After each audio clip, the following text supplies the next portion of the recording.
Welcome back to the channel, guys. It's Rodriguez. Yes. And I want to say thank you to all the subscribers that have subscribed to the channel. And it's just not just to be saying it, guys. I truly thank you that's watching today that has subscribed to this channel. And if you're new to this channel, hit that subscribe button if you like videos like this, and leave a comment down below. Today I briefly want to talk about dating in 2025. Has it got harder? I think that's what I'm gonna name it. Yeah. So let's go with that. Dating here in 2025, guys. My assumption, it has gotten harder due to what I hear from talking to different individuals, and that'll be male and female, and they are explaining to me that it's very hard out here.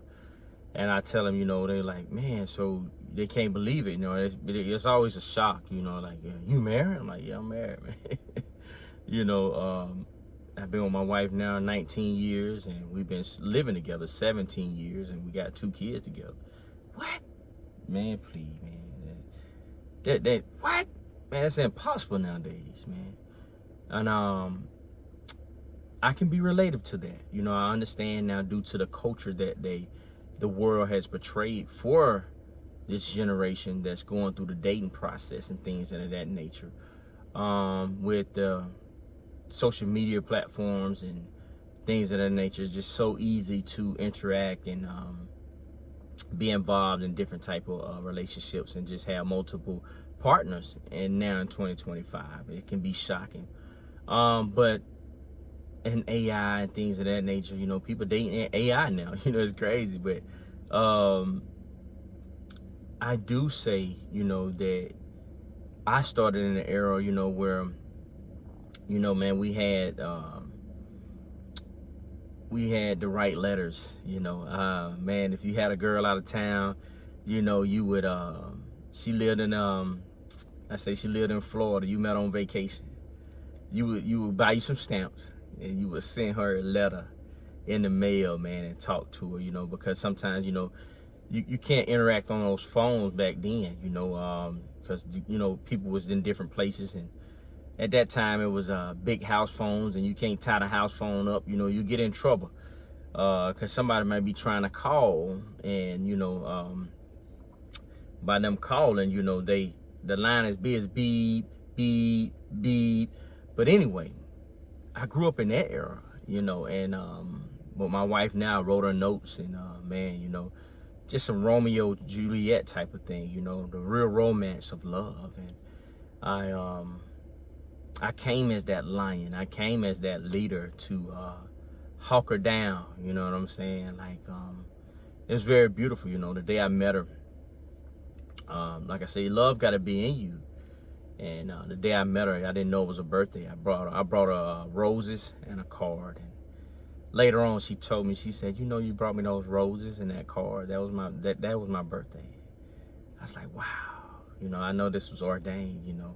But anyway, so it was where I'm going with this is, the romance was 10 times more romantic, to where now, carrying that same love from back then, I didn't have a social media. I didn't get a chance to look at her online. I seen her in person, my wife, and things of that nature.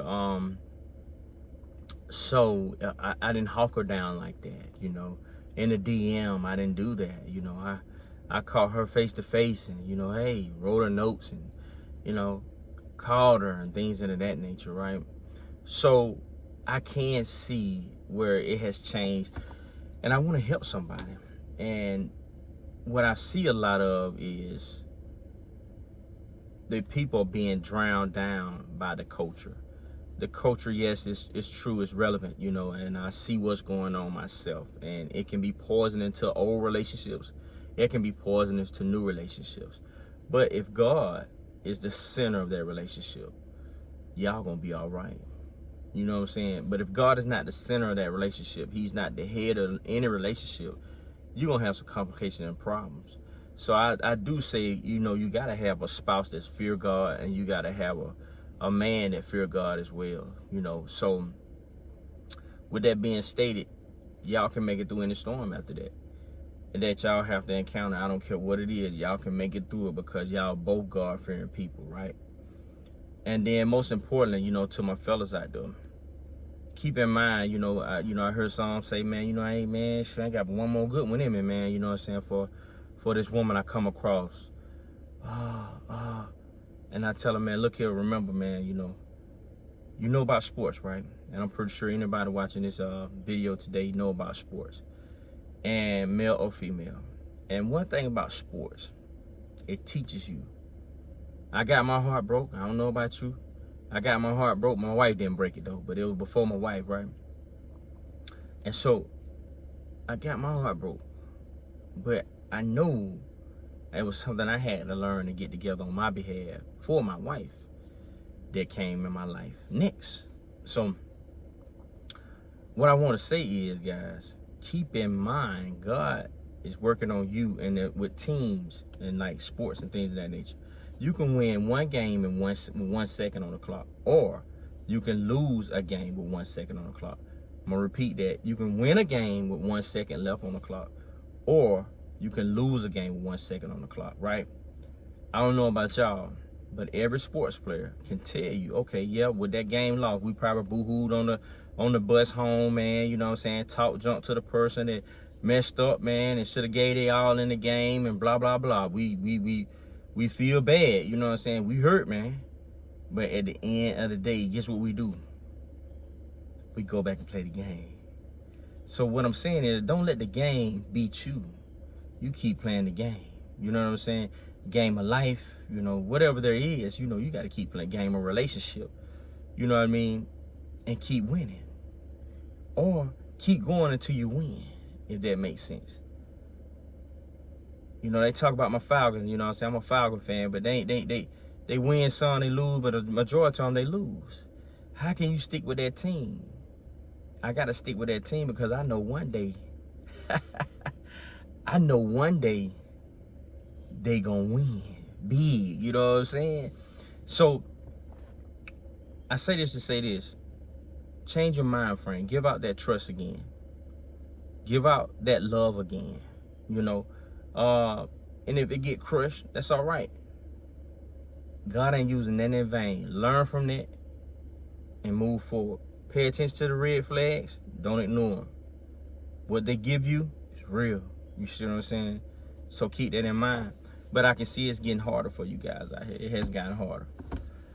So with relationships getting harder, how to beat it? Be in this world and not of it.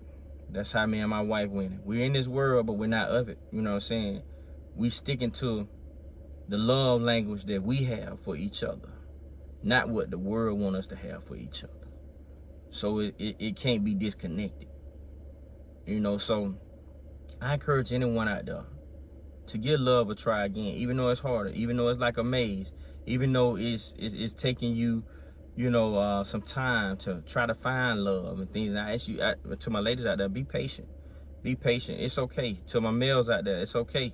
Like, my most important thing, you liking women. You know what I'm saying? That's the number one thing. Thank God for that. And then number two, for my women out there, you liking males. Thank God for that. We need males and women together. That's how God created it. I ask you to be patient and wait until marriage. You know what I'm saying? And that way you can be held how God wants you to be held, But dating in 2025, it's all in what you make it. All right? Till next time, guys. God bless each and every one of y'all. Make sure you hit that thumbs up. Make sure you subscribe.